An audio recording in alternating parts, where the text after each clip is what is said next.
Be ready? Start.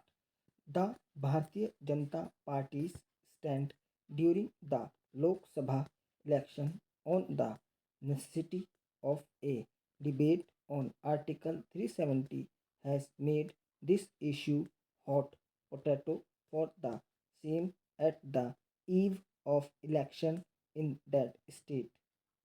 Article 370 has always been a controversial issue. The traditional position of BJP on Article 370 was defined by Shyama Prasad Mukherjee, the founding president of Bharatiya Janata Sangh. Mukherjee termed the article as a problematic one and a symbol of incomplete integration of the state with India. He was convinced that Article 370 was the base for advocating a spirit of separation. It was in line with this argument of Mukherjee that Jan Sangh placed the demand for abolition of Article 370.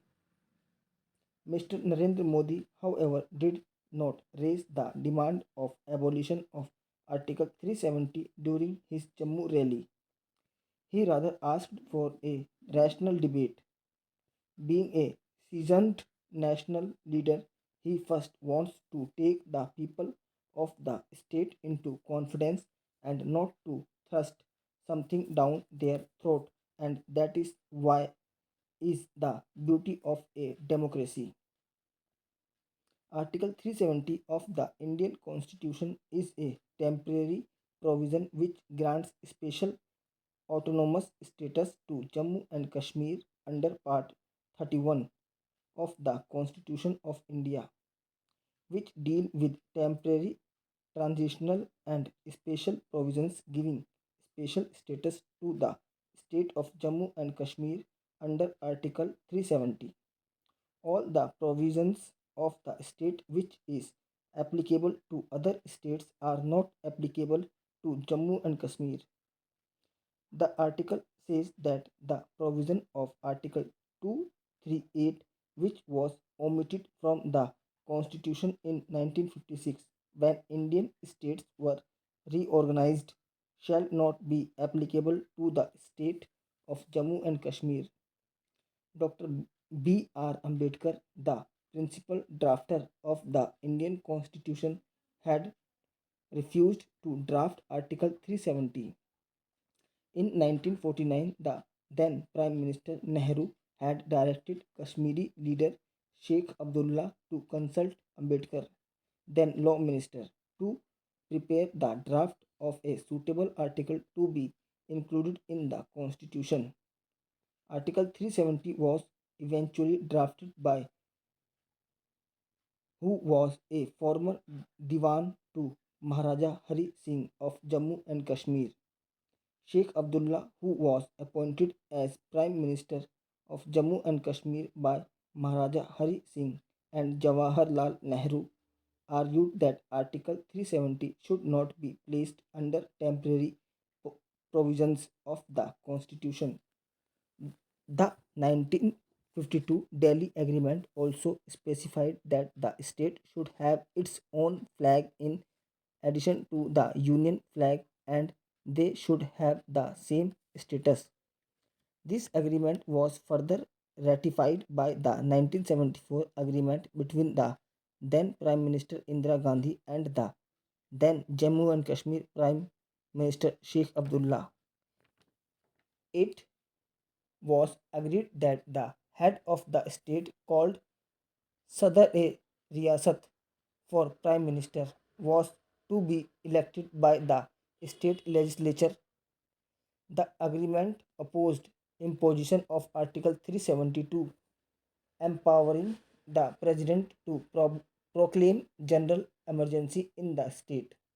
The state legislature has a 6-year term, unlike other elected bodies, which have a 5 years period, including our parliament, according to Article 370, except for defense, foreign affairs, finance, and communications, Parliament needs to the state government consent for applying all other laws.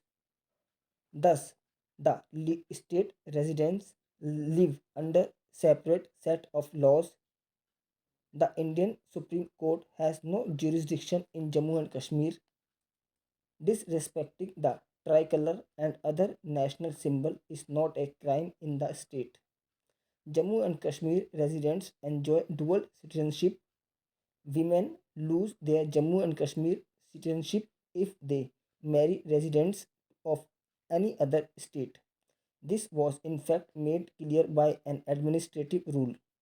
People's Democratic Party government tried to overturn the court's order by introducing a bill, but for some or other reason, the bill could not see the light of the day.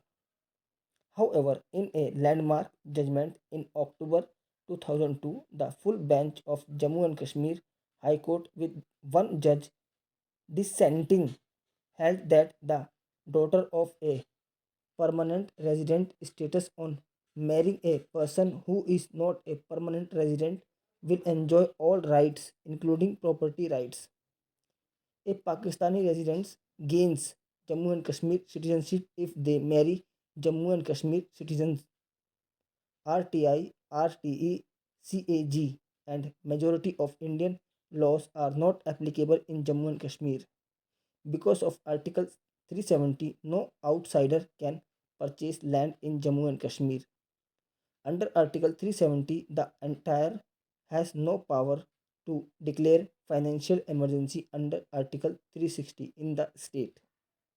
It can declare emergency only in case of war or external aggression. Under Article 370, the Indian Parliament cannot increase or reduce the borders of the state. Though a lot of hue and cry is raised on this issue, prime importance must be given to the welfare of the people of Jammu and Kashmir and their betterment. But yes, one thing for sure, you utter Article 370 and eyebrows are raised. Hence, most of the national parties of India keep this issue at arm's length, not to mention the two major parties of Jammu and Kashmir National Conference and People's Democratic Party, as well as the separatists, are in the favor of Article 370. Politics on reservation. Do we need reservation? This is a controversial question.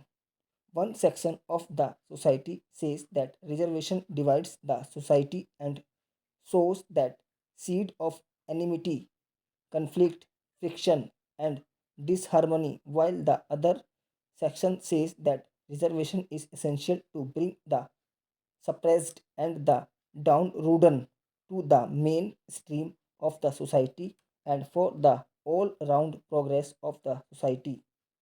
Broadly speaking, progress is of two types. The first one ensures the progress of haves only.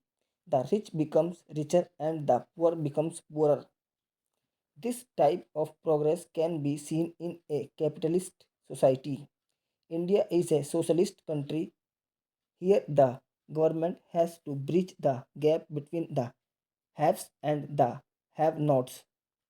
For this, some privileges are given to the weaker section of the society to ensure their progress. In our country, this privilege was given in the form of reservation.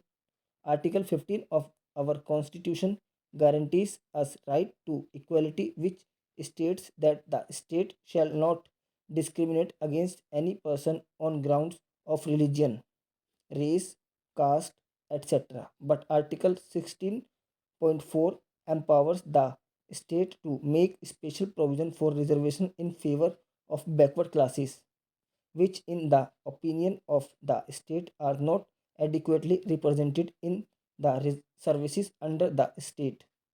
Besides this, Article 15.4 empowers the state to make special provision for the socially and educationally backward classes. Now, since both types of the contrast provisions are there in our constitution, a need to strike balance between them arises. Recently, in the matter of Jat reservation, the Supreme Court raised a question why communities are being increasingly included in the OBC list and not being removed from the category with the passage of time. On Article 370 was defined by